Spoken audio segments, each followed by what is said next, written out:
ঈদে কি বাড়ি আসবি না? ঈদে বাড়ি আসবো কিনা বলতে পারছি না বাবা। তোমার অ্যাকাউন্টে টাকা পাঠিয়ে দিয়েছি। বাবা, আমার প্রমোশন হয়েছে, স্যালারিও বেড়েছে, পুরো 1 লাখ। আলহামদুলিল্লাহ। বাবা একটু লাইনে থাকো। বাবা, তুমি তো বলেছিলে পিতৃঋণ কখনো শোধ হয় না। তুমি 26 বছরে আমার পিছনে যত টাকা খরচ করেছো, তুমি কি জানো আগামী 5 বছরে সেই টাকা তোমায় ফিরিয়ে দিতে পারবো? আমার এখন স্যালারি মাসে 1 লক্ষ টাকা বাবা। ও, এই কথা। তাহলে শোন, তোকে একটা গল্প বলি। বলো বাবা।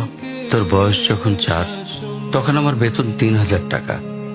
1200 টাকা ঘর ভাড়া দিয়ে 1800 টাকায় চলে সংসার।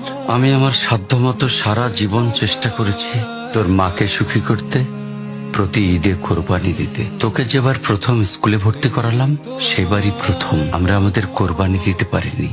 সে বছর তোর মাকেও কোনো উপহার দিতে পারিনি। তুই যখন ভার্সিটিতে উঠলি, আমাদের অবস্থা তখন মোটামুটি ভালো, কিন্তু খুব কষ্ট হয়ে গিয়েছিল যখন আমার ট্রান্সফার হয়। রোজ রোজ বাসে চড়ে, পায়ে হেঁটে, ঘামে ভিজে খুব দুর্বিষহ লাগছিল। একদিন শোরুম থেকে একটা বাইক দেখে আসলাম।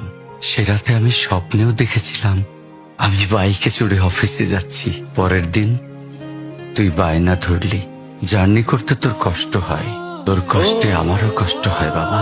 আমি বাইকটা তোকে কিনে দিয়েছিলাম। তুই এখন লাখ টাকা বেতন পাচ্ছিস, কিন্তু মনে করে দেখ, অন্য মাইনে দিয়ে ব্র্যান্ড নিউ মোবাইলে হেডফোন কানে লাগিয়ে সারা রাত গান শুনেছিস, পিকনিক করেছিস, ট্যুর করেছিস। তোর প্রতিটা দিন ছিল স্বপ্নের মতন। আর তোর টাকা নিয়ে আমি এখন হার্টের বাইপাস করাই, ডায়াবেটিক মাপাই।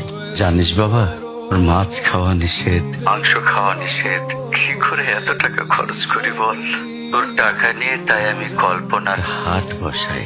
আমি বাইক চালিয়ে সারা শহর ঘুরে বেড়াই, বন্ধুদের নিয়ে সিনেমা দেখতে যাই। তোর মার হাত ধরে চাঁদনি পশরের সেন্ট মার্টিনের বালুচরে হেঁটে বেড়াই। চুপ করো বাবা প্লিজ। আমি তোমার কাছে চলে আসবো, তোমার টাকা না।